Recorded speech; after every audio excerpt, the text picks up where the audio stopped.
Hola, hola, ¿qué tal? ¿Cómo están? Yo soy Diana, una mexicana en Madrid, y el día de hoy vamos a hablar de un tema que creo que les va a interesar a muchos de ustedes. ¿Cómo emigrar a Madrid? Comenzamos. Y hoy vamos a hablar de un tema que creo que a muchas personas les puede interesar, y esto es cómo emigrar a Madrid. Y creo que este es un tema que tenemos que abordar de una manera muy cuidadosa y responsable, porque se trata de realmente cambiar toda nuestra vida. Yo les quiero contar desde mi historia personal cómo fue el emigrar de la Ciudad de México a la Ciudad de Madrid, de México a España, y cómo son los procesos que yo llevé a cabo para poder emigrar de manera legal. Y hago énfasis en este tema porque creo que es algo súper importante. Ya en el mundo se vive un racismo y esa diferencia que choca contra nacionales y extranjeros, que evidentemente queremos tratar de controlar o tratar de manejar de la mejor manera posible. Entiendo que las posibilidades son diferentes para cada uno de nosotros y respeto profundamente a todos aquellos que han emigrado forzados por la necesidad. Así que bueno, voy a empezar con mi historia. Cuando yo entendí que quería viajar a Madrid, lo hice primero de vacaciones en el 2005. Viajé con mis papás y a mí me enamoró Madrid. Me fascinaron sus calles, sus edificios, su comida, la gente. Bueno, me encantó todo de Madrid. Y desde aquel 2005, yo todavía estaba en la universidad, cursando mi último año de universidad, decidí que en algún punto de mi vida yo tenía que vivir en Madrid y quitarme esa espinita de saber qué era vivir en esta ciudad tan hermosa que es Madrid.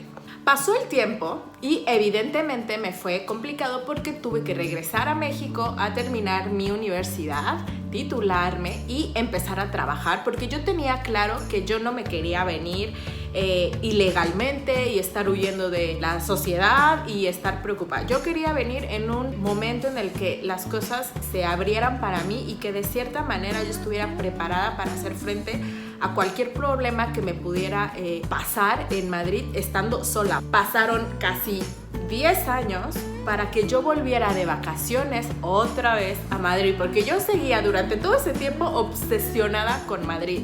Seguía pensando en que en algún momento yo tenía que volver a esta ciudad y entender por qué es que me llamaba tanto la atención. Me acuerdo que en aquel entonces me preparé, mi mejor amigo Ricky me ayudó y me dijo, no, sí, aviéntate, no sé qué, que esa es la mejor actitud, tomen nota, para poder viajar. Y bueno, creo que hasta saqué un préstamo, ahorré, bueno, hice de todo para poderme venir. Me vine unos 17 días de vacaciones yo solita. Fue mi primer viaje sola, fue increíble.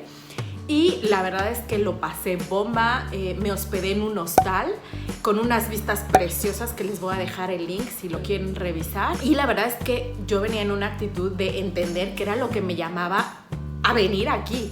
Al final entendí que yo tenía algo que me traía a esta ciudad. Yo decía, es que hay algo que me llama, hay algo que no me quiere dejar ir y yo tengo que volver a Madrid. Entonces, cuando regresé de esas vacaciones, decidí que iba a buscar la manera legal para poder venir a vivir a Madrid.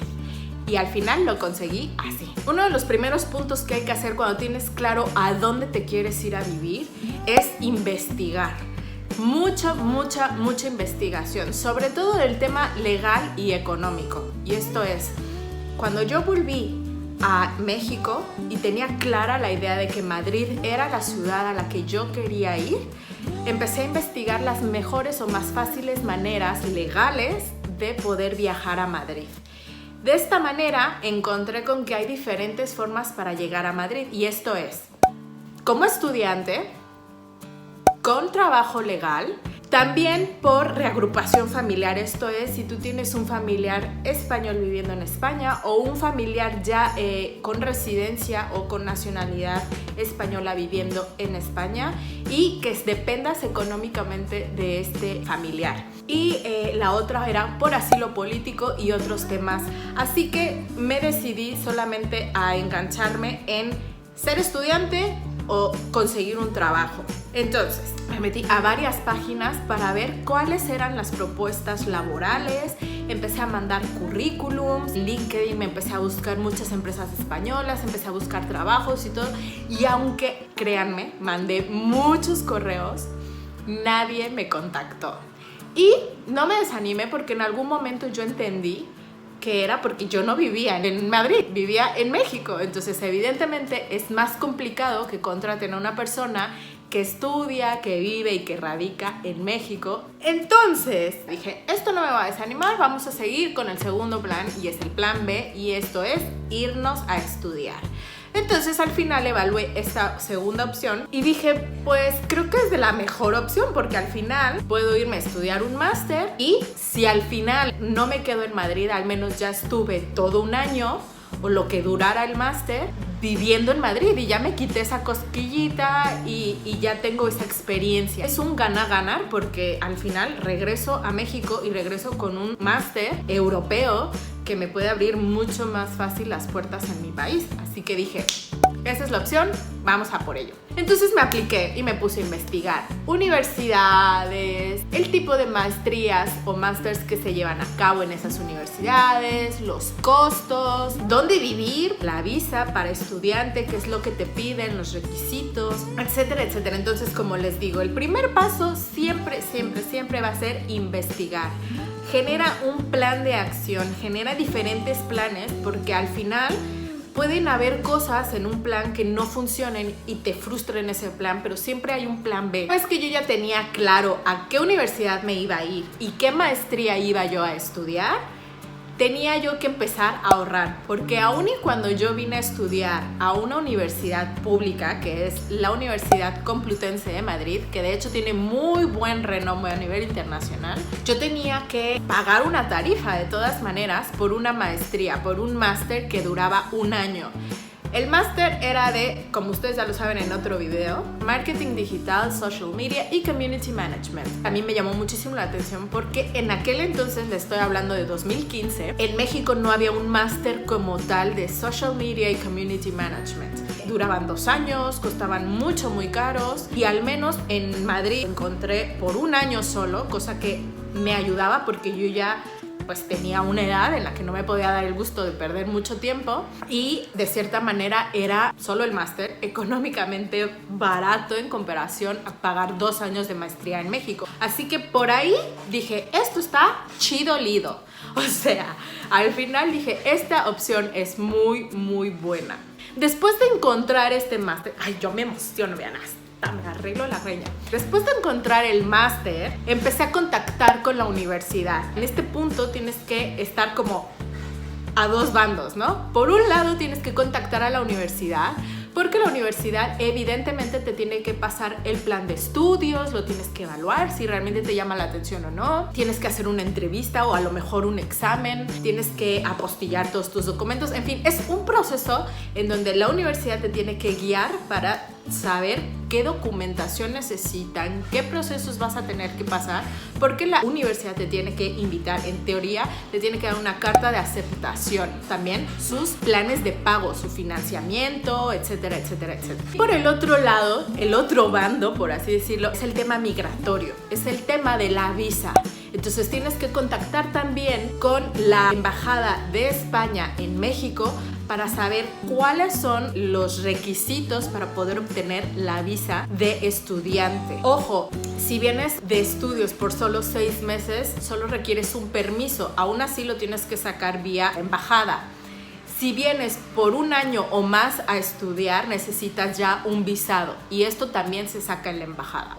Y esto yo creo que es un tema mucho más complicado, y en otro video se los voy a dejar si es que quieren. Podemos hablar paso a paso sobre cuáles son la documentación para obtener este visado de estudiante. Necesitas cita para poder ir, contactar, hasta para poder tener información tienes que ir en un rango de horarios. Entonces es bien importante que se pongan en contacto con la Embajada de España en México, y que el día que lo vayan a pedir traigan toda la documentación necesaria con copias, bien acomodadito, todo súper bien hechecito para que no vaya a haber ningún problema. Yo en todo este proceso yo ya empezaba a ahorrar dinero, y recuerdo que fue un momento de verdad en el que mis papás y toda mi familia les pueden decir, y es que mi vida social se detuvo. Paré en gran medida las salidas, los paseos, los gastos que yo pudiese tener de ropa, de maquillaje, de lo que fuese, de hasta comprarme un helado. Todo eso lo detuve para ahorrar lo más posible. Ahorra mucho, mucho, mucho. Ahorra todo lo que puedas, porque esto te va a ayudar el día que vengas y también te va a ayudar para mostrar ante la embajada que tienes los recursos financieros o económicos necesarios para poder subsistir como estudiante en Madrid. Y ahorita les voy a explicar por qué. El tema de ahorrar es, bueno, básico, chicos, básico. ¿Por qué? Porque la embajada y pues en todo el sistema migratorio le pide al estudiante que tenga una base sólida económica, es decir, te pide un mínimo por día para poder vivir en España. La idea es que tú vienes a estudiar, no vienes a trabajar. Y la posibilidad de venir a estudiar no está peleada con que trabajes, pero solo te permiten trabajar medio tiempo, medias jornadas, que es lo que le llaman, y tiene que ser bajo un sistema de prácticas. Es probable que tengas prácticas remuneradas, pero también es probable que no las tengas. Es súper importante que tengan el concepto de ahorrar bien enfocado, y en base a su ahorro va a ser la posibilidad de gasto que tengan en Madrid. Ojo, Madrid es una ciudad cara. Aunque España en teoría no es caro en comparación a Francia o a Inglaterra o esos países que son económicamente mucho más altos y que en teoría la vida es más cara, España tiene sus ciudades caras. Y en este caso, España tiene a Madrid y Barcelona como sus ciudades más caras. Entonces, si cualquiera de tus opciones se dirigen a Madrid o Barcelona, tienes que tener en cuenta que la vida es cara. Es complicado rentar un departamento para ti solo, entonces tienes que empezar a abrir tu mente. Ese es el siguiente paso. Abre tu mente, porque vas a tener que entender que a lo mejor te va a ser difícil tener todas las comodidades que tienes en México. En este caso, pues vienes a de verdad pasar una situación diferente. Que no digo que sea una situación negativa o complicada. Todo va en base a cómo te organices económicamente. Ya para terminar y no hacerles tanto rollo, les voy a ser muy honesta. Hasta mi segundo intento fue que me aceptaron la visa, y esto es por el tema económico del que les hablaba. Y en algún momento me pidieron mostrar que yo tuviese en el banco la cantidad suficiente o más de lo que ellos realmente me pedían. Lamentablemente yo en aquel entonces tenía la mitad, un poquito más tal vez de la mitad, pero aún y cuando demostré que mis padres económicamente podían apoyarme, ellos necesitaban ver en el banco tal cual la cantidad asignada para un año de vivir en Madrid. Entonces me negaron la visa. Fue súper frustrante. Lloré a mares. Hay que tener mucha paciencia. Emigrar a otro país, emigrar a otra ciudad requiere de mucha paciencia por parte del emigrante. Volví a intentar el siguiente año. Ahorré de nuevo otro año lo más que pude. Logré tener el monto que me pedían y hasta un poco más. Y evidentemente la embajada dijo, aquí está tu visa. Yo estaba, que no cabía en mí. O sea, de verdad estaba súper contenta. Entonces, una vez que ya tenía yo todo listo, empaqué mis cosas, me despedí de mi familia. La verdad es que yo no pensé que me fuera a costar tanto trabajo despedirme de ellos, y viajé a Madrid. Cuando llegué a Madrid yo no tenía todavía una casa, porque tengan en cuenta que la renta de casas es un poco complicada. Los primeros 4 o 5 días estuve viviendo en un hostal, mientras esos días los aproveché al máximo para buscar casa. Pero afortunadamente yo ya tenía un amigo que ya había platicado con una persona que la verdad fue mi casera por como unos 3 meses. Fue mi casera y fue lindísima. Hasta la fecha hablo con ella y es lo máximo. Logré tener donde vivir. Era un cuartito muy pequeñito, pero tengo muy bonitos recuerdos de esa habitacioncita. Debo de confesar que lo que más me ayudó fue tener amigos o conocidos en Madrid que de cierta manera me empezaron a guiar los primeros días y me ayudaron también a encontrar dónde vivir.